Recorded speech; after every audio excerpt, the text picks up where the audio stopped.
E aí, povo? Agora eu tô com fone, fica mais fácil. Sem derrubar as coisas também, né?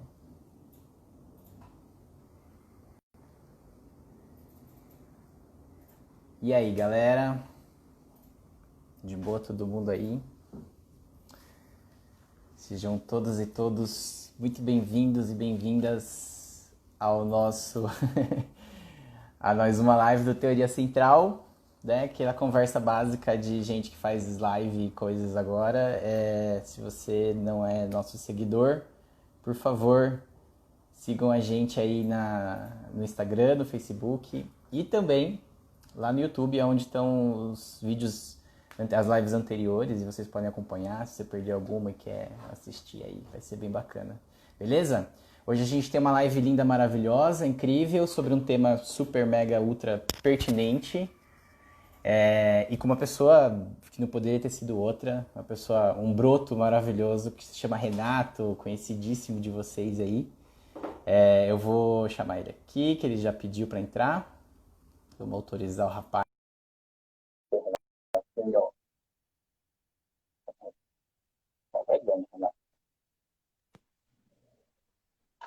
E aí, E aí, Broto, que isso? Você voltou ao século XVII, século XVIII? eu tô temático, porque a gente tá com a peste aí lá fora, então eu vim temático hoje para falar. Total, total Eu temático. sou um doutor da peste, então se vocês precisarem de alguma coisa, né, chama aí, que a gente vai lá e abre umas barrigas, né, traz umas coisas aí. Muito bom. Hoje eu vim temático, eu tirar esse Tá bastante. incrível isso, tá super certo. Essa máscara tá com cheirinho também, porque lá no século XVIII, século XVIII, século XVII, ou XVIII, eles colocavam umas essências, né? Porque era o cheiro de defunto que ficava no lugar por causa da peste. Que era horrível, né? Era uma Então, podridão maldita. Então a gente, né, essa máscara tá com cheirinho de guardada, na verdade, porque tava guardada que aqui. delícia. Um cheirinho de armário. Só fui buscar para poder fazer um graça só. Eu Beleza. tenho isso. A Gi já fez uma pergunta pertinente. Por que você tem isso? Legal, porque eu acho da hora, só isso. Não tem nenhum motivo específico, eu só acho interessante. Eu coleciono coisas bizarras, tipo isso. Tem outras coisas bizarras Muito também. bom. Um tour pelo meu quarto na próxima live. Eu acho que uma das lives podia ser um tour pelo seu quarto, pra gente conhecer as coisas bizarras que você tem aí. A gente podia fazer uma lives de tours, assim, né, pelos quartos dos livers, né? Seria muito bom. Total. O meu não tem muita coisa. O seu, eu fiquei curioso agora. Eu quero saber as coisas bizarras que vão aparecer. A gente brinca depois, a gente faz um desse um outro dia. O da Gi a gente já conhece um pouco, tem os posters ali no fundo, né? Acho super temático. O dela tá bem evidente, assim, porque ela sempre faz sentada na própria cama, então a gente vê todas as coisas, né, no, na, na... Quem é Magnolia? Eu não sei quem é Quem é Magnolia. Magnolia? Fiquei interessado em saber. O Lucas não quer que faça esse tipo de tour. Imagina o É, Rogério, pra gente descobrir o que tem lá. o TikToker não quer que faça as coisas, o tour pelo quarto, né? Tudo bem, mas ok. Exatamente, gente. Quem não sabe, o Lucas é o nosso real oficial TikToker aí, então segue ele. Ele é o dono do TikTok agora. É o garoto propaganda do Teoria, né? E é uma coisa boa. Jamais, meu, porque jamais. As pessoas estão todas tristes, O né? povo tá um pouco acanhado, né? Nossa, vamos fazer agora um tour. Não, mentira, não vou fazer agora um tour, não. Mas porque tem um tema muito mais importante, mais interessante pra gente tratar hoje aqui. Na verdade, que essa é a... Bora. A gente vai falar um pouquinho sobre, né, possíveis ou se não impossíveis, né, mudanças no sistema econômico pós-pandemia. Eu acho que é interessante a gente começar a trabalhar a ideia falando um pouco como é que tá o esquema agora na pandemia, né, fazer um apanhado geral. E aí, mano, fala um pouquinho de como que é esse, como é o sistema econômico, os sistemas, a maioria dos sistemas econômicos hoje, né, e como a pandemia está afetando isso. Como é que você acha? O que você tem aí de impressão sobre essa parte? Mano, essa é uma pergunta nem. Ela parece complexa, mas ela é até fácil de responder nesse sentido, que ela é. A gente sabe que hoje a maior parte dos países, aí, o sistema internacional está envolvido dentro do sistema capitalista, logo, a maior parte dos países estão, de fato, dentro das desigualdades do próprio sistema capitalista e de tudo que vem com ele. O que há de diferente é que esse desenvolvimento capitalista, né, essa estrutura econômica, e a gente vai pensar a estrutura econômica aqui na live, acho legal deixar claro para todo mundo, que não só do ponto de vista econômico em si, né, pensando na economia, mas a gente pensar como a economia se desdobra em outras áreas, como cultura, como sociedade em geral, como política, vamos chamar de Sim. política em si, e as coisas estão atreladas. Então, os países, apesar do capitalismo ser mundializado, né, o desenvolvimento capitalista dentro dos países, ele é diferente para cada um deles. Vide o Brasil, né? A gente não é inserido como centro do sistema econômico, a gente é periferia do sistema econômico, apesar de muitos momentos a gente ter tido protagonismos, né? E acho que os BRICS e tudo mais, quando apareceu, veio para dar um olhar especial para esses países, inclusive o Brasil. Porém, pelo menos nos últimos 5 anos, aí a gente tem vivido uma decadência gigantesca, né? Para a gente perceber umas mudanças muito, para a gente ver como tem diferenças entre esses países e nesse caso não são, pensando nos Estados Unidos, não é necessariamente a adoção do Trump, mas o papel que os Estados Unidos representa no sistema econômico mundial. Os Estados Unidos, nessa pandemia, saiu as notícias aí esses tempos atrás, acho que agora em maio, no mês de maio, diz que houve um aumento da taxa de emprego nos Estados Unidos, ou seja, começou a crescer o emprego nos Estados Unidos mesmo em meio ao processo de pandemia. Sim. Agora, no Brasil, a gente tem, na verdade, o contrário, né? Tem com certeza, pós-pandemia, na pandemia, mas pós-pandemia, a gente vai vislumbrar aí um índice de desemprego considerável. Mesmo com o Isso governo, com 20. e o quanto, né? A gente pensa até nessa questão, né? Como é que pode? Era para ser tão parecido, né? Uma ideia da outra, porque os dois eles governam de uma forma tão próxima, né? Mas ao mesmo tempo, não, a única coisa que está bastante próxima é que a gente tem um número de mortes bastante excessivo em relação à população geral, né? Sempre gosto de falar que é bom a gente estudar os números e quando as pessoas vêm conversar comigo sobre, nossa, como é que é esse negócio, né? Principalmente quando tem aquela parte falando da curva e tal, como é que esse negócio funciona, tal. Eu falo, ó, gente, a gente não é legal ver número absoluto, mas é mais importante ver número relativo. O quão forte essa população tá sendo atingida por essa pandemia ou por qualquer outra coisa, né, no geral, assim, né, na questão relativa, né? A gente vê que o relativo aqui, o relativo lá é muito próximo e a gente tem dados muito preocupantes, né, na verdade, dessa parte. Total, acho que é fundamental a gente trazer esses dados mesmo, a gente olhar para isso, porque a gente fica muito no achismo, né? Sim, O brasileiro, em especial, a gente ouviu então Covid, a gente vê coronavírus, a gente vê o Jornal Nacional falando, Jornal Nacional e qualquer outro meio aí de notícia falando sobre os impactos do coronavírus. O próprio Bolsonaro vive falando disso para justificar a necessidade de abertura, né, do fim da quarentena. o que é um absurdo. Mas a gente não pega dado, né? A gente não olha, a gente não presta atenção no que está acontecendo. Por exemplo, esses dias eu estava olhando uma parte da revista Piauí que chama Acesso à Igualdade, tem no site aí da revista Piauí, que eles fazem comparações, né? Principalmente do Brasil.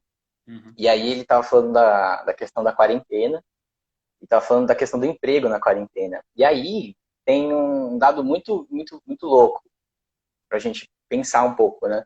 Que não é nem a questão do desemprego, mas na redução de salário, para a gente ver, comparar, né, as informações. Então, assim, para cada contrato, né, cada trabalhador que perdeu 25% da renda, houve 2 trabalhadores que perderam 50% do salário.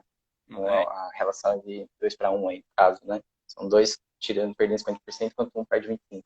É um dado considerável, né? A pessoa perde 50% da renda e não ter o menor apoio do governo, não ter o menor auxílio do governo. Tem pessoas aí que têm negado lá aquele auxílio, que é ínfimo, mas ainda assim já é alguma coisa, é pelo R$ 600.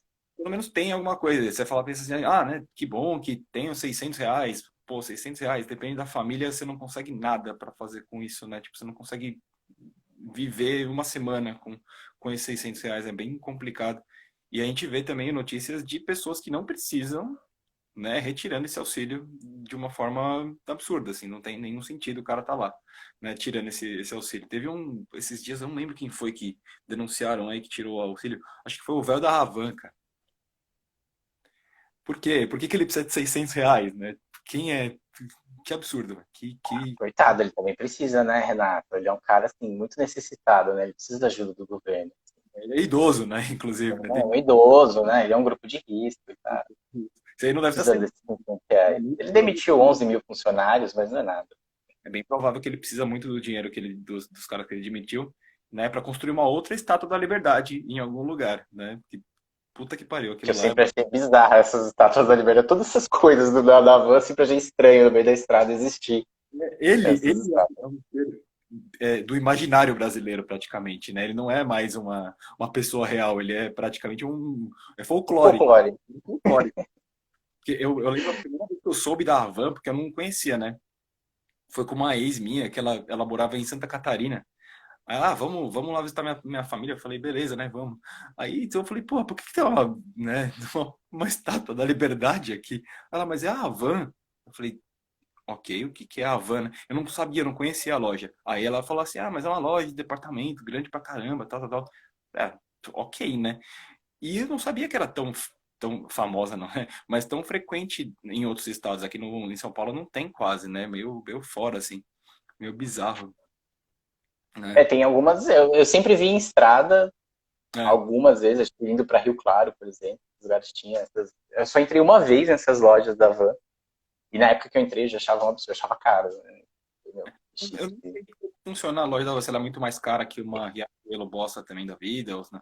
Porque nunca me interessei, mas eu vi que é uma loja de departamentos, assim. E o cara é podre absurdo de rico, assim, né? A galera falando que em Bauru tem, então é mais pro interior aqui de São Paulo, né? Eu não sabia Ó, o que. Fábio falou em Bauru também. Aí, O o povo pessoal conhece Bauru, hein? eu não sabia, eu conheci lá no sul, né? Não sabia que tinha pra cá também. Mas esse cara é um absurdo. Eu fico até eu fico embasbacado quando eu olho as coisas que ele faz e a galera apoiando ele, né? Achando que tá tudo certo. É um cara muito preocupado com o trabalhador, né? Assim, preocupado com a população. Ele Do demitiu esse. alto do alto do seu nono andar, né? São vários nonos andares que existem por aí no Brasil. Mas eu acho que é importante saber que ele demitiu esses 11 mil aí, porque eles ganhavam menos de R$ 600 e por ganhar menos de R$ 600, eles estão sendo ajudados pelo governo, ganhando mais do que o que eles ganhavam antes. Né? Se a gente parar para pensar dessa forma, esse cara é um gênio, esse cara é um mestre, ele é maravilhoso, ele é incrível. Devia ser ministro, né? Com Só certeza. gente incrível até ministro, né, atualmente no Brasil.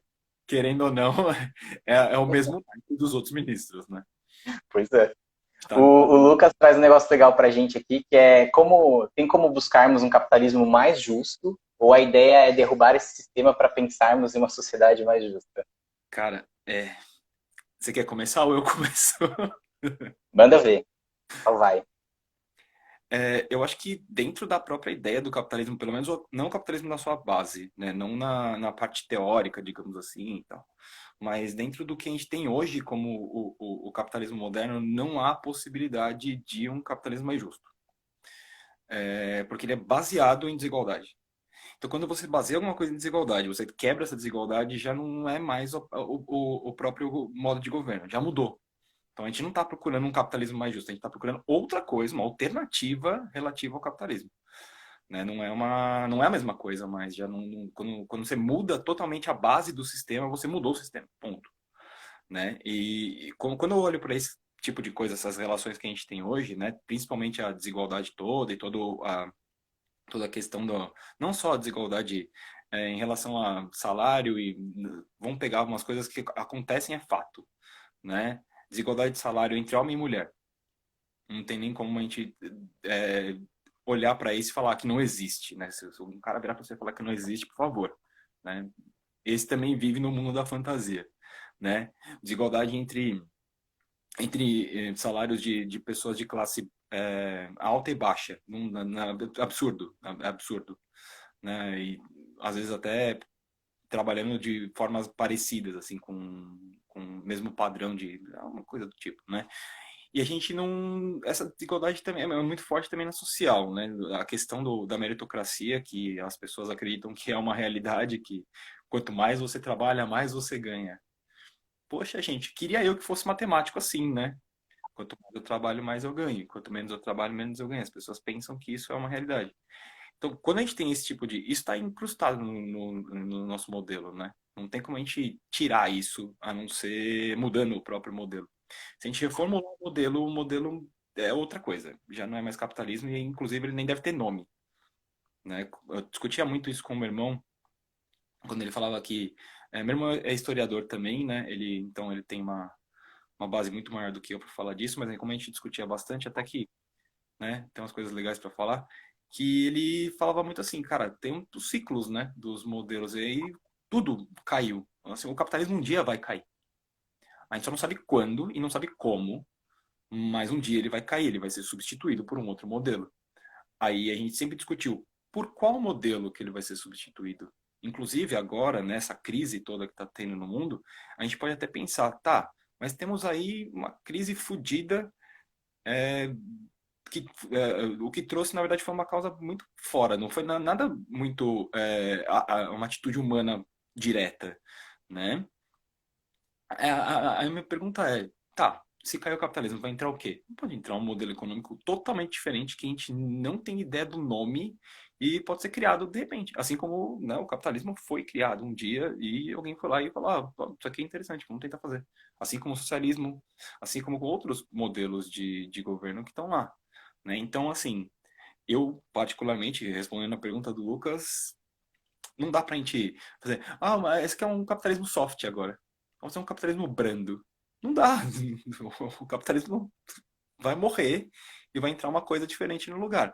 Ele pode ter até umas bases muito próximas do capitalismo, mas não vai ser a mesma coisa, né? A gente pode até chamar, sei lá, de capitalismo 2.0. Pode ser pior também, sabe? É verdade, o capitalismo sempre piora ao longo da sua trajetória, né? Tem essa também.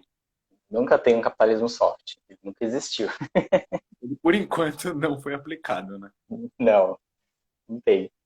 E aí, Eu também, eu concordo total também com você. Eu acho, pensando assim, vamos pensar em vias gerais, o capitalismo tem que ser substituído, né? A gente precisa repensar, porque ele, por si, em si, ele é desigual, ele constrói desigualdade. Por mais que você tente, por diversas políticas, diversas ações, diminuir os impactos da desigualdade que ele gera, isso acontece em alguns países, e às vezes até isso no Brasil também já chegou a acontecer, levemente, mas aconteceu. Ele em si ele é desigual, né? Eu diria que em si ele é fascista, concordo até lá com acho que tanto que a gente estava comentando lá no grupo antes, há uns dias atrás. E hoje eu assisti um videozinho da Marcia Tiburi e ela comenta que o capitalismo ele promove a cultura da negligência. Ele em si ele é negligente. uhum. Então, se ele é negligente, ele é injusto. Ele vai negligenciar determinados grupos no seu processo de desenvolvimento, né? Ele vai continuar existindo pobreza, ele vai continuar marginalizando populações. No caso do Brasil, a população negra extremamente marginalizada, os indígenas, enfim. Até pobres brancos, né? São pobres, então essa pobreza ela é cada vez ela é evidente. A gente acreditou muito, né? Acho que a sociedade acreditou muito no século XX, com a Revolução Socialista, e mesmo com o fim da União Soviética nos anos 90, que o capitalismo ele iria se transformar, né? Porque a gente teve uma hegemonia dos Estados Unidos, em tese, é o fim da história, né? De Fukuyama, que o capitalismo se tornou hegemônico, os Estados Unidos venceram, mas e que talvez a gente fosse agora o desafio é reduzir as desigualdades e o capitalismo ia reduzir. Só que hoje, em 2020, isso mesmo antes de 2020, 2010, os dados de censo, etc., no mundo inteiro também, coletados pela ONU, a OMC, afins e organizações internacionais, a gente teve cada vez um distanciamento maior da renda entre os mais ricos e os mais pobres. Então, os mais ricos, esses últimos 30 anos, pelo menos, ficaram ainda mais ricos. Não teve uma diminuição dessa distância, um aumento dessa distância. Então, no final das contas, o capitalismo falhou, né? Ele errou, já falhou, está totalmente falho, é um sistema totalmente falho. E a gente já viu uma falha potente dele lá na crise de 2008, e agora vem essa nova crise vindo pelo coronavírus, mas já era uma crise que o próprio capital ia gerar. Acho que o Fábio, se não me engano, e o Igor já tinham comentado um pouco disso lá na live deles, né? Uhum. E então essas crises só se somaram, né? O coronavírus só somou uma coisa que o capitalismo já iria construir de alguma maneira. Então ele é desigual, ele é negligente, como diz a Marcia Tiburi, né? Ele vai gerar uma negligência de determinados setores, determinados grupos da sociedade. Então pensar em um capitalismo mais justo, difícil. É só Agora uma... pensar só no plano das ideias e da utopia muito louca. Mas pensar uma pós-pandemia com uma ebulição social, talvez uma reflexão maior dos grupos econômicos para tentar reduzir as desigualdades, tentar reduzir não significa que eles vão reduzir. Tentar diminuir as desigualdades é possível, mas eu acho que tem um buraco aí no meio do caminho. Por exemplo, o Lucas joga aqui, dá para pensar ou esperar o capitalismo via governo? Eu acho que dá. Via governo, esperar o capitalismo? Esse Não, governo, quer dizer? não, nem com esse, nem com nenhum outro. Né? Eu acho muito difícil, porque, segundo o meu viés político, né, já tem uma complicação quando você tem o Estado. Né? Então, né, para quem não sabe, eu acho que né, quem não leu a biografia do Renato sabe que eu sou anarquista, então, para mim, se já tem um Estado, já começou a estragar os negócios. Né? Mas, antes de falar um pouco sobre essa, eu só gostaria de fazer dois comentários. Né?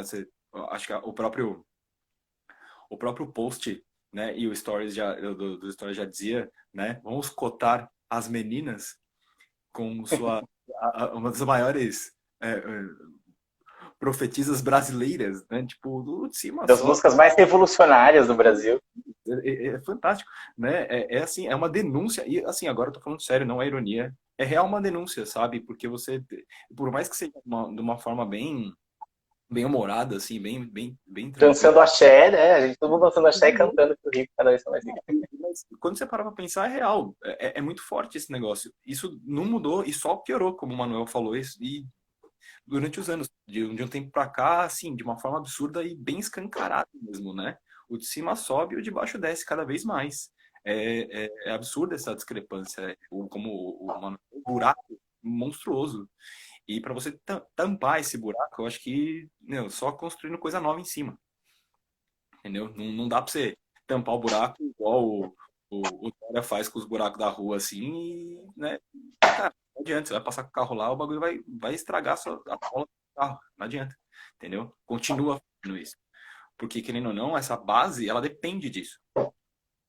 E quanto mais desigual for, melhor para quem tá lá em cima. E essas, principalmente, a gente tá falando da PAN, a gente pode falar de várias outras coisas, né? Que foram denunciadas bem fortes, assim, as denúncias, né? Ah, acho que faz uns 3, 4 meses que saiu a lista, né, da galera que apoia abertamente o Bolsonaro. E, cara, Sim, sim. simples, assim, muito simples. Esses caras, eles vão continuar enriquecendo loucamente, né, com suas oligarquias lá, e a gente vai continuar cada vez mais descendo. Isso é fato. O sistema, ele se apoia nisso. Né? Ou você acha que eles estão muito preocupados? Né? O cara doou 3 milhões. Pô, 3 milhões é a fatura diária dele, sabe? E aí os caras vão lá e idolatram um cara desse. Não é bem assim, né? É complicado, é bastante complicado.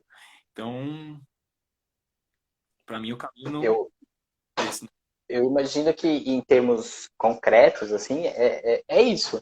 A gente precisa perceber, acho que o brasileiro precisa sacar isso, que as elites econômicas, é isso que a gente tem que chamar mesmo, elite econômica, as elites econômicas nacionais, elas não são nacionalistas. A gente não tem uma elite brasileira, do ponto de vista econômica, que afeta diretamente a política, nacionalistas. Então, eles não veem um desenvolvimento brasileiro como um meio para garantir uma melhora do nosso país, inclusive da renda dessas pessoas mais ricas, né, dessas elites, mas que elevaria a renda das pessoas. Uma coisa que a gente precisa fazer no pós-pandemia, e acho que ficou muito evidente, e outras lives já foram faladas sobre isso também, é a necessidade da gente repensar realmente a nossa desigualdade de renda, principalmente. A gente precisa pensar na distribuição de renda como um meio de melhorar a capacidade produtiva do país, melhorar a capacidade de consumo do brasileiro, para que a economia volte a funcionar. A economia ela vai sofrer um baque gigantesco, e não é uma coisa única brasileira, é uma coisa que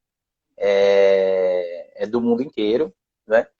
Então a gente está dentro desse sistema mundo também. Só que pensando em vias de Brasil, a gente precisa pensar num projeto nacional, um projeto de recuperação nacional. E para isso a gente precisa que as elites econômicas do Brasil sejam nacionalistas. E nacionalista não é o patriotismo bolsonarista, que não Aí, tem nada de nacionalista o patriotismo do Bolsonaro, uma vez que ele entrega tudo que é nosso do capital estrangeiro, se for necessário, né? Ele e o Paulo Guedes aí. na verdade, Apesar de que ele tem um olhar aí pensando em Brasil, né? Pensando que ele e usa esse discurso de ser brasileiro, de querer desenvolver o país, mas ele cada vez mais ele se alinha a interesses internacionais que deixam o Brasil como nem coadjuvante, né? Ele é figurante É, é, do mundo. é totalmente vassalo, né, dos outros países, assim, completamente entregue. O Fábio fez uma pergunta, Total. eu acho muito louca a pergunta dele, eu acho que é bem legal, né, xingar o Fábio ao vivo aqui. Vocês não acham que se tornássemos empreendedor, eu vou empreendedor nem é, todos nós nos tornaríamos elite e ricos? Sim, Fábio, com certeza, você tem toda a razão. Agora vamos fazer o favor de banir o Fábio da live. Não, é mentira. Fábio, E a, tchau, Fábio. Obrigado pelo seu comentário. né? Isso aí é a meritocracia. O que o Fábio está comentando é completamente meritocracia. Ah, mas eu trabalho e blá blá blá, então se eu trabalho. Oh, agora sim, voltou a luz. Se eu trabalho, então, muito, então eu vou ganhar muito. Né? Se eu for empreendedor e começar a ter meu próprio negócio. Gente, cara, isso é classe média sendo classe média, né? Não vamos combinar. Porque acho que a pandemia ela trouxe uma coisa que eu percebi, isso, né, conversando com as pessoas, que trouxe, eu não digo bem uma iluminação, mas trouxe uma certa, um certo olhar diferente para a classe média. O cara que antes achava que era rico, que era dono de um monte de coisa, que sou maravilhoso, incrível, sou dono de padaria, sou dono de concessionária, eu sou rico, eu sou elite, eu sou foda, eu sou o topo, né? Ele percebeu que ele não é, que ele não é, que ele não consegue manter a empresa dele né, o cara, um mês eu acho que já começou, o cara já começou a entrar em desespero. Imagina três, que é o que a gente tá chegando agora, né? Nos 3 meses parado, né? A gente tem que ver como é que vai ser agora a partir da semana que vem, porque, né, Dória começou a falar, vamos voltar, tal, tem que ver como é que vai ser isso daí, né, independente de como for ser, mas querendo ou não, né, como o Manoel estava falando, a gente tem que ver como é que vai ser essa volta para a reaquecer a economia. Mas o importante é que o cara que estava lá, né, achando que ele era elite, ele meio que a duras penas, ele percebeu que ele não é elite. Que em Pagou a momento sua viagem para Disney em 10 vezes ou 12 vezes sem juros no cartão e a sua casa em 20 anos. É uma classe média muito incrível, não é mesmo? né, Muito bizarro. média, classe média. Tem uma Chrysler aqui, nossa, olha meu Space Wagon aqui, eu vou viajar para o espaço com esse negócio. Mas só que ele dividiu em 30 anos. Então, cara, porra, com elite você é, né? Ou se você fosse elite real, assim, que nem o velho da van, você ia pagar esse bagulho à vista para você, seu filho e pro seu neto. Tipo, você ia pagar três, você ia comprar três à vista, né? Você não é elite. E as pessoas estão começando a perceber isso, né? Eu acho que isso é uma parte importante para dar uma guinada nesse negócio do sistema econômico. Perceber que o sistema econômico ele não favorece essa pessoa, de forma alguma. Ele acha que é favorecido porque ele é, vamos colocar bem entre aspas, dono do próprio negócio. Mas isso não favorece ninguém, assim, sabe? Tipo, a pessoa acha que é super rico e na verdade ele é proletário basicamente igual o cara que ele mesmo contrata, sabe? E trata o cara mal e, né, e quando o cara atrasa ou qualquer coisa, puta de um escroto com o cara, a gente sabe funciona esse tipo de coisa, né? Mas é bastante complicado, né? Porque talvez ele tenha percebido isso. E agora entra a minha parte um pouco, né, niilista, digamos assim. Ele olha para aquilo e fala, porra, que bosta, né? Mas não posso fazer nada. É isso aí. E aí, Total. então da mudança pode ser que não ocorra. E é essa parte que eu acho um pouco triste. Talvez eu fale um pouquinho mais daqui a pouco. Manuel. Um pouco pessimista nesse sentido, né? Mas eu acho que a gente tende muito a esse pessimismo mesmo, né? Essa situação de pandemia e Brasil, né? A gente olha Brasil, a gente sempre já é pessimista quando pensa no Brasil, porque a gente vê o quanto a mentalidade do brasileiro é limitada nesse sentido, né? O Milton, de novo, citando o Milton Santos, tanto lá que eu também falei dele, tem um outro vídeo que é clássico, quem já assistiu conhece, ele fala, né, que a classe média não quer direitos, quer privilégio, né? Quando você fala da classe média, é isso, né? E ela percebe que esses privilégios que ela achou que era incrível, eles podem ser surrupiados, jogados ao longe em uma questão de 3 meses, em 2 meses, no primeiro mês aí de crise de governo, que não olha para essa classe média. vai embora, todo esse privilégio. E aí começa o discurso do direito, né? Começa a perceber que ele está mais próximo do pobre que do rico, né? Muito Até mais. falando nisso, só para somar Nada. nessa informação, já falei, que a gente comentou também lá no grupo nosso, eu tinha falado que a desigualdade de renda no Brasil aumentou, né? Pra caramba. É que no começo dos anos 2010, a gente estava com um índice de Gini, que mede a desigualdade de renda, é um dos índices aí utilizados, com 0,52. Quanto mais próximo do 1, mais desigual é o país. E hoje a gente já está em 2020 com 0,62, quase o 0,63. Então, assim, saiu de 0,52 para 0,63, cada vez mais próximo do 1. E a gente figura aí entre os 80, 70 países mais desiguais do mundo. Então, é bizarro. E aí eu também vi, eu só anotei esse dado porque eu achei muito legal, e eu lembrei desse dado hoje, aí eu vou até comentar, que no Brasil, em 2015, um brasileiro ganhava, um brasileiro entre os 10% mais ricos ganhava, a renda mensal era de R$ 155. Mano, R$ 155, guarda esse número, que já é bizarro. Né? Isso em 2015. Em 2019, dado de 2019, ano passado, a renda desse mesmo brasileiro agora é R$ 112. Ou seja, perdeu grana, né? Ficou ainda menor. Uma renda que já é ínfima, ficou menor ainda. Né? É bizarro. Disso, será? Eu acho que não, né? Tô preocupado, né, com outras coisas importantes, tipo, se eu vou conseguir no fim de semana fazer o meu churrasco com os meus amigos na pandemia, né, pós-pandemia.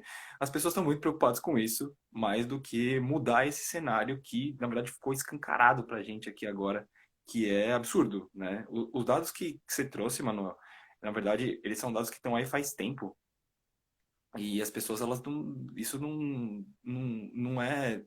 Não faz parte da vida das pessoas, elas não ligam pra isso. Não é nada que o cara fala, putz, isso aqui me incomoda. Não incomoda, sabe? Ele nem tem. Quer dizer, acesso ele tem, né? Mas ele não olha pra isso como uma coisa que vai mudar muito a vida dele. Ele vai continuar a vida dele, porque a vida dele é ótima e maravilhosa, né? E, como você disse, ele pode pagar a viagem dele pra Disney em 2 vezes, de boa. Vai lá, dá um beijo no Pateta e volta. E isso pra ele é ótimo, é maravilhoso, né? Continua aí, porque o funcionário dele tem dificuldade para alimentar a própria família agora, ele não liga muito, né? Ou senão ele não vê outras coisas também acontecendo ao redor dele, né? Quando ele vê, tipo, andando na rua, o menino vindo pedir dinheiro para ele olha para aquilo e fala, ah, não, tranquilo, dá 10 centavos, fala, porra, olha aqui, vou pagar um lanche do McDonald's para esse menino e vou postar no Facebook, puta merda, como eu mudei o mundo, né? Essa é a classe média sendo a classe média, né? Falando que, como a gente fala, o Rogério usa muito a questão do... Eu fugiu a palavra, não sou bom com palavras, né? O que o Rogério fala? Tenta traduzir. O que ele fala? É aquela coisa de assistencialismo. Ah, muito obrigado. Que você é assistencialista, né? Tipo, total, assim, é bem complicado, né? É um termo bastante complicado pra gente. Mas aí agora tem perguntas, né? Não tem. O povo acho que tá discutindo, não sei o que tá rolando aí. Falaram do Pateta. Eu gostaria de fazer Eu quero fazer uma pergunta. Passa. Pergunta. Manuel, você, que conhece muitos sistemas de governo diferentes. Se você fosse escolher um sistema de governo que já existe para substituir o capitalismo hoje, qual você escolheria e por quê? Valendo. Bate bola, tipo. Nossa!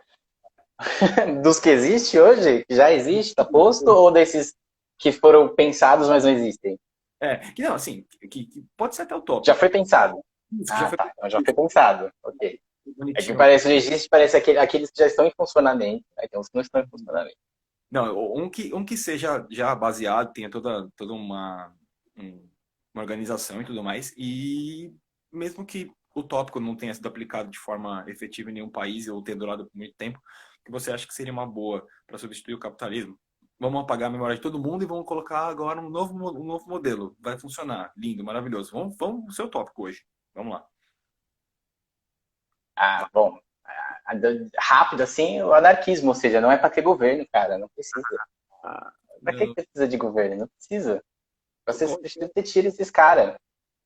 E lembrando que anarquismo não tem, você sabe muito bem, não significa falta de regras, né? Falta de leis, falta, né, de estrutura, muito pelo contrário, né? A diferença é que você tem uma autogestão, você tem uma organização e uma noção do que é importante para a sociedade, com o coletivo, a importância de se formar cidadãos para o coletivo, muito maior dentro do anarquismo. Agora, se as pessoas ficam muito assustadas quando falam anarquismo, que ficam, né, anarquismo, porque criou-se um estigma muito grande dessa palavra, eu acho que o comunismo, sem dúvida, é a solução.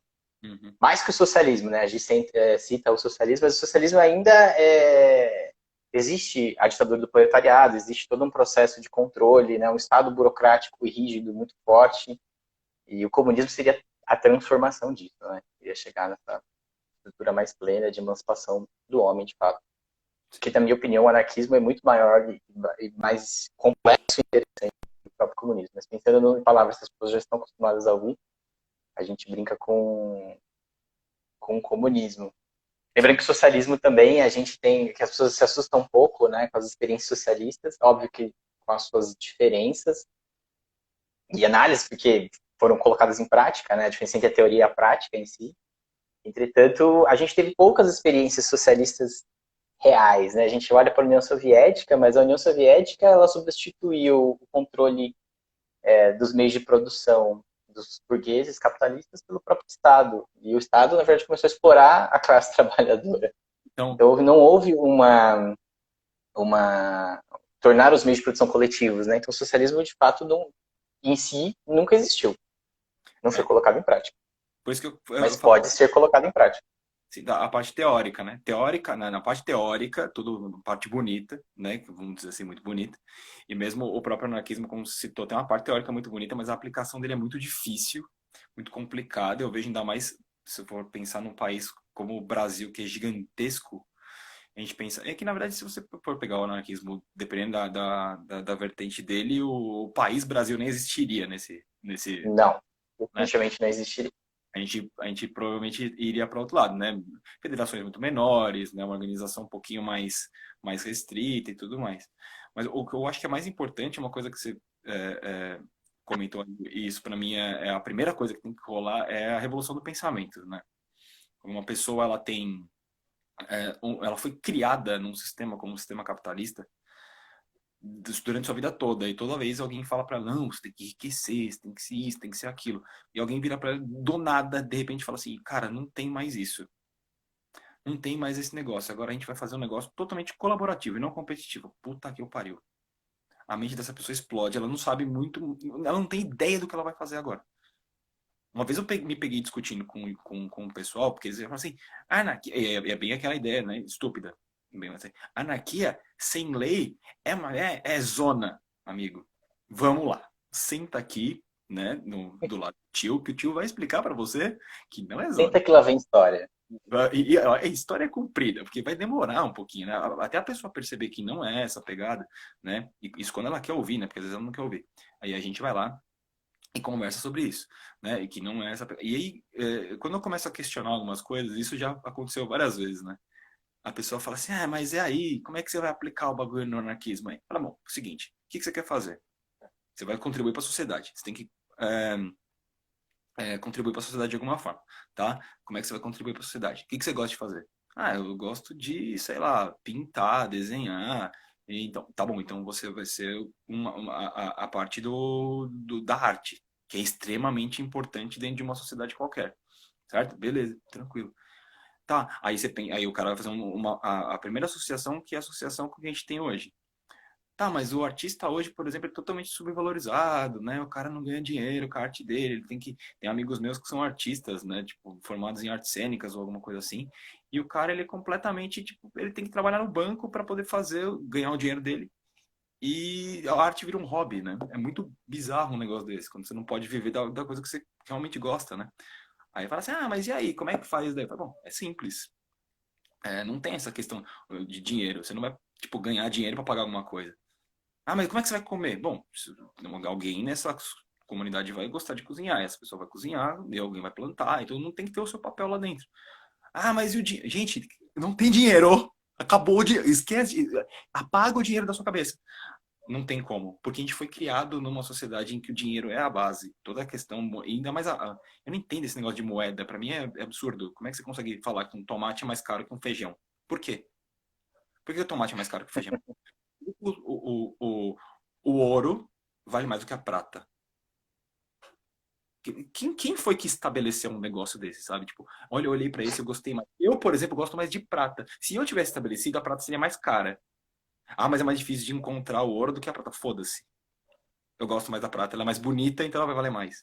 Entendeu? Então é muito arbitrário, assim, completamente arbitrário algumas coisas. E é bizarro como isso funciona bem.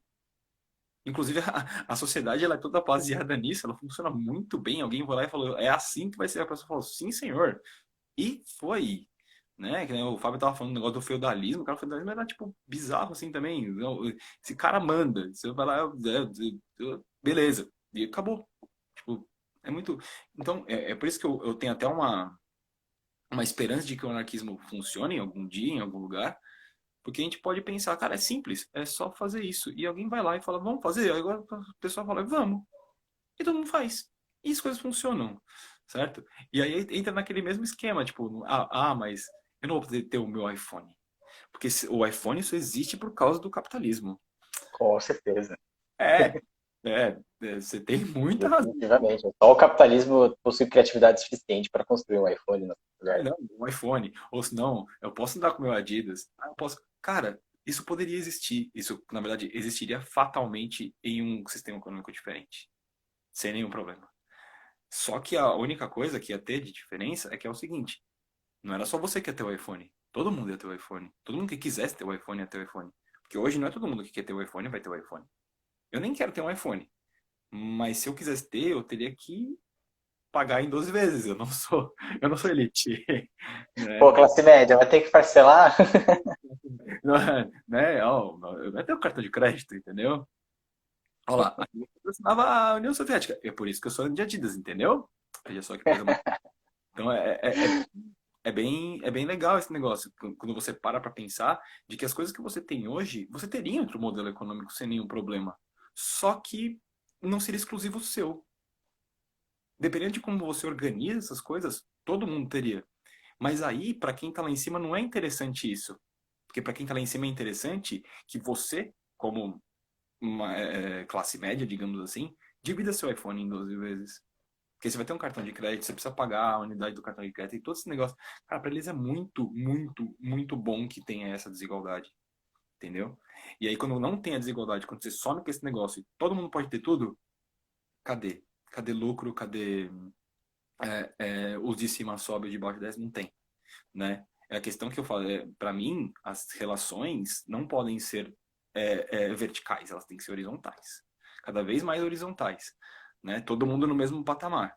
Já discuti várias vezes ferrenhamente com um monte de gente de que dentro de uma empresa, por exemplo, o faxineiro e o gerente têm basicamente o mesmo peso lá dentro. E alguém fala, não, não tem. Tem.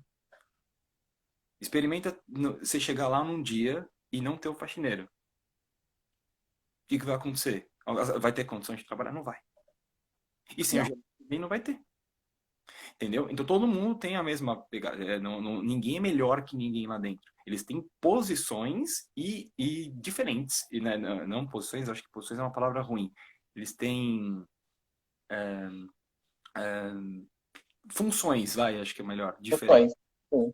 É uma boa palavra. Funções diferentes ali. E todas as funções, elas meio que trabalham juntas para que a empresa funcione da melhor maneira possível. Assim como num modelo, né, anárquico, é isso que funciona. Tipo, cada peça dentro da sociedade é uma peça importante para que aquilo lá funcione da melhor maneira possível, né? A função que você exerce lá, ela é tão importante quanto a função que a outra pessoa exerce. E você tem que ter plena consciência da sua e da do próximo, sempre. E é aí que as coisas vão funcionar direito. E quando a gente sabe disso, a gente não tem uma questão de, eu valho mais do que você. Ou o que eu estou fazendo é mais importante do que você está fazendo. Não, o que todo mundo faz é importante igualmente. né? E ninguém vai ganhar mais ou menos por isso. Todo mundo vai ser igual lá dentro, cara. E eu acho que quando a gente entra num modelo como esse, as outras desigualdades que a gente tem dentro da sociedade, né? A questão da cor, a questão do gênero, a questão de orientação sexual, elas naturalmente somem também, de uma certa forma. É claro que isso eu estou falando utopicamente, mas elas somem, Sim. porque, cara, quando você tem uma igualdade, ninguém se coloca acima de ninguém. Por que que eu vou julgar alguém, ou qualquer pessoa vai julgar alguém, pela orientação sexual dela? Ah, esse cara ele gosta de meninos. Tá, ok. E O que isso tem? O que isso vai influenciar dentro da nossa sociedade? isso Nada. muda. Nada. Exatamente nada, nada. E assim, ótimo para ele. Cara, cada um continua com a sua. Isso, na verdade, hoje, dentro do nosso sistema, influencia em muito, né? Quantas pessoas que vocês conhecem são julgadas, não só na questão de ser contratadas para emprego, mas pela orientação sexual. A gente já discutiu isso aqui em alguns outros momentos, né? Na sua live com a da Giovana, né? Quando vocês estavam falando muito da questão das minorias, né? Do colorismo e tudo mais. Cara, assim, é absurdo, né? Acho que principalmente a questão da cor e do gênero é muito forte nessa questão que a gente tem hoje. Quantas pessoas são julgadas por isso? E quão absurdo é esse julgamento? Quando você tem uma sociedade que pensa mais nessa questão igualitária, a gente meio que passa por cima dessas adversidades. Elas não existem. Porque a gente, né, claro, numa sociedade que eu acho que mais igualitária, as pessoas elas têm um pensamento um pouquinho mais interessante nesse aspecto e não vão julgar o outro por né, o trabalho do X, Y, Z é melhor ou pior por causa desse motivo absurdo. Não, não vai ter isso, sabe? Né? Então, ó, como já está falando, né, as pessoas usam as palavras de maneira ofensiva, né? Realmente isso. E eu acho que o mais interessante é quando você se ofende nesse aspecto, você pensa igual, né? Uhum. É muito forte esse aspecto. Isso está dentro da nossa sociedade desde sempre. Aí a gente vai culpar quem? Vai culpar o patriarcado, sim. Porque o patriarcado tem essa pegada. Vai culpar um monte de outra coisa aí, né? Várias coisas, né? A própria dominação de branco. Cara, é absurdo quanto isso influencia. E as pessoas não têm nem noção de como, né, o poder das palavras é forte, né? As palavras que também são completamente racistas, tal, que a gente passa por cima disso também e fala palavras que nem percebe que são dessa forma, é bem ruim, né? É que as palavras têm significado, né? E Sim, vou até aproveitar um negócio que, pegando essa toada toda, pensando nesse pós-pandemia e tudo mais, tudo que você falou, né, do fim do capitalismo, de pensar o anarquismo, enfim, essa mudança da sociedade, é isso, o capitalismo, ele é tão potente nesse sentido, tão perverso, né, uma perversidade inerente ao capitalismo, que ele sequestrou a nossa capacidade criativa de pensar modelos diferentes de organização social. A gente não consegue pensar, as pessoas se assustam com o anarquismo, se assustam com qualquer outra coisa. Tipo, pensa aí, né? A pergunta. Pensa aí uma sociedade que você gostaria que fosse diferente. A pessoa meio que já trava, porque sim, ela perdeu a capacidade criativa de pensar algo diferente, de pensar uma mudança social. Ah, tudo bem, é utópico, mas beleza. Você não pensa, porque a gente não torna criativo. A maior parte das invenções, a maior parte das coisas que existem no nosso mundo, as tecnologias, partiram de um senso criativo da humanidade, sim, que é algo que está incutido na gente. Só que o capitalismo, enquanto modo de produção, ele sequestrou a nossa capacidade criativa. Deixou para determinados grupos essa capacidade criativa, que usa ao seu interesse, né, de controle do próprio capitalismo, de manutenção dele. sim, Enquanto nós, a classe trabalhadora e tudo mais, a gente também perdeu essa capacidade. A gente esqueceu como pensar algo diferente. Como pensar um anarquismo, por que pensar um mundo sem dinheiro? Apesar de que o dinheiro teve uma importância, até o Rogério leu o livro também, o do Yuval Harari lá, e tal, do Sapiens, ele menciona sobre a importância do sistema monetário ter existido, porque o dinheiro equalizou as relações de troca, porque antigamente você tinha que trocar trigo por ouro por alguma coisa, então como que você faria o peso, né? Quanto vale uma saca de café? Eu então, te dou mas, café e você cura a minha doença, né? Que relação é essa? Então, o dinheiro veio para substituir e se tornar algo universal. Foi positivo, e é positivo, porque universaliza e se torna mais fácil a nossa relação de troca, de comprar coisas, de trocar o bem, mas a questão também está nisso. Por que a gente precisa de algo em troca? Uhum. Né? Porque eu preciso do dinheiro em troca, eu preciso dar algo em troca só porque eu preciso fazer algo por alguém. Eu sou um médico, sou um professor, eu sou um faxineiro, enfim, seja o que eu for no meio do caminho, é um engenheiro. Em vez de Sim. pensar na construção de uma sociedade mais plena de si, né, emancipar o homem, de fato, dessa condição do trabalho enquanto algo que prende, algo que lembra que é uma escravidão moderna, né? Uma servidão, que é isso que a nossa sociedade tem vivido. Então a gente precisa aprender de novo a ser criativo, precisa pensar. E acho que o pós-pandemia é isso. Talvez não imediato, não é agora, não é né, pode ser que demore, mas já é um start para a gente repensar o nosso modelo de sociedade. Essas manifestações todas estão aí acontecendo, mesmo como pandemia, justamente porque estão se questionando esse modelo e quer que esse modelo que se modifique. Então vamos pensar um modelo diferente de organização social, vamos pensar um modelo diferente de economia. A gente quer o Estado mais forte? Por que o Estado tem que ficar distante agora no capitalismo nesse momento? Porque o Uhum. Estado tem que ficar distante. E a gente tem que vender nossas empresas, vender o Banco do Brasil, como o Bolsonaro já tem falado, vender a Petrobras, que são recursos estratégicos, setores estratégicos para o desenvolvimento nacional. Por que a gente vai vender isso? Porque a gente não cobra das empresas as suas dívidas, porque a gente não usa o dinheiro da dívida pública para ajudar esses trabalhadores e trabalhadoras que precisam desse auxílio, aumentar esse auxílio. Por que não auxiliar também as empresas que estão quebrando, então dar crédito, fornecer, melhorar o sistema bancário brasileiro, que é concentrado aí, que a gente já viu nas eleições, foi falta de eleição, por exemplo, essa Sim. concentração bancária no Brasil, o quanto ela é também excludente e aumenta mais ainda a concentração de renda no país, porque controla os juros e tudo mais, tanto dos bancos públicos quanto dos bancos privados, como Bradesco e Itaú, principalmente. Sim. Então a gente precisa repensar tudo isso, a gente precisa e isso está jogado na nossa cara. Se você, eu sou leigo, eu não entendo disso, eu não entendo dessa discussão. Beleza, mas isso você sente no bolso. Todo mundo, nos últimos 5 anos, ou mais até, já percebeu que o nosso poder de compra diminuiu. O que você comprava em 2013, em 2014, ganhando o mesmo salário que você ganha hoje, não é a mesma coisa. Provavelmente É, você compraria muito mais.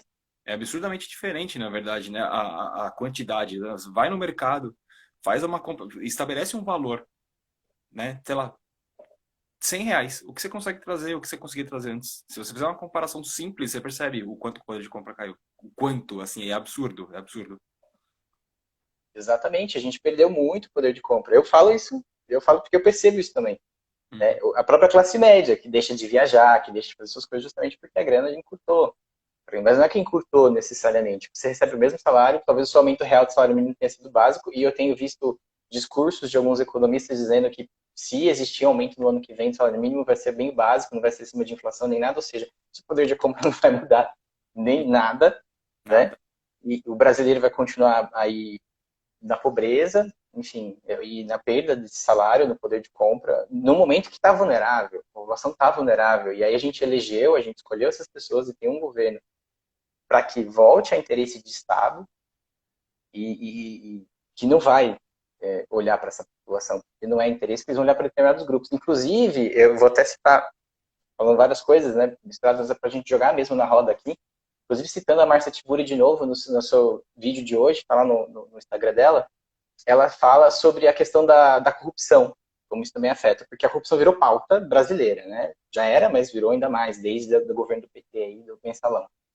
Presidente do Mensalão, aí veio Lava Jato. Mas a corrupção também foi uma pauta sequestrada pela extrema-direita, que usa esse discurso para criticar ações da esquerda e de qualquer grupo democrático, para discutir.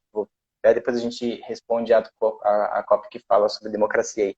Para discutir sobre os grupos que também lutam pela democracia e fica jogando falando de corrupção e tudo mais, e fala que vai roubar tanto quanto, etc. Só que esse sequestro, ele é proposital, o sequestro de fato é proposital para manutenção da própria corrupção. Porque Sim. a palavra corrupção em si é usar o poder público, usar o bem público para fins privados. E é isso que os governos, Bolsonaro, por exemplo, e tantos outros aí, e Fala aí. deputados e prefeitos e governadores têm feito ao longo do Brasil e hoje está mais claro, né? E assim, o pós-pandemia é justamente repensar isso. E aí, nós vamos usar o Estado para a gente? Vamos botar o SUS para funcionar? Sim. Vamos usar dinheiro do Estado para injetar na economia, mas não é economia botando dinheiro em grandes bancos concentrados, mas dar na mão do trabalhador, melhorar essa renda básica. O Bolsa Família é um exemplo aí no mundo inteiro de distribuição de renda, porque não ampliar isso, que no governo Bolsonaro agora, mas já vinha sendo reduzido desde o Temer, principalmente. A Dilma também teve redução de investimento em Bolsa Família. Uhum. E melhorar isso, porque essas pessoas precisam. Tem cidades inteiras em outras regiões do Brasil, do interior, porque a gente vive em grandes cidades, tipo eu em Santo André, a galera aí de São Paulo, não percebe o impacto que o Bolsa Família tem em pequenos municípios, que é a maioria do Brasil, Sim. na economia do país, né? Então, Novo, né?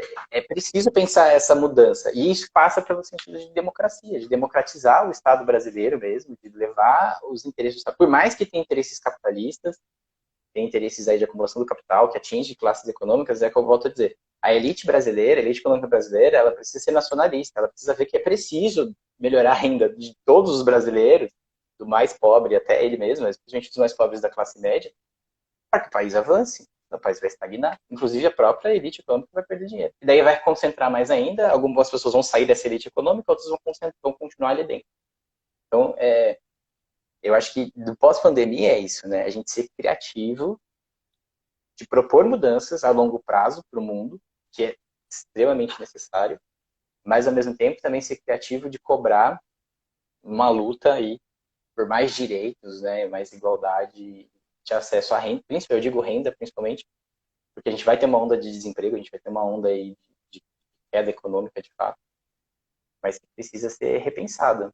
Né? O brasileiro precisa olhar para isso, porque isso vai afetar o bolso de todo mundo. Não adianta ficar votando lá no Bolsonaro, não adianta ficar nessa briga se o Bolsonaro está certo ou não com a cloroquina, cara.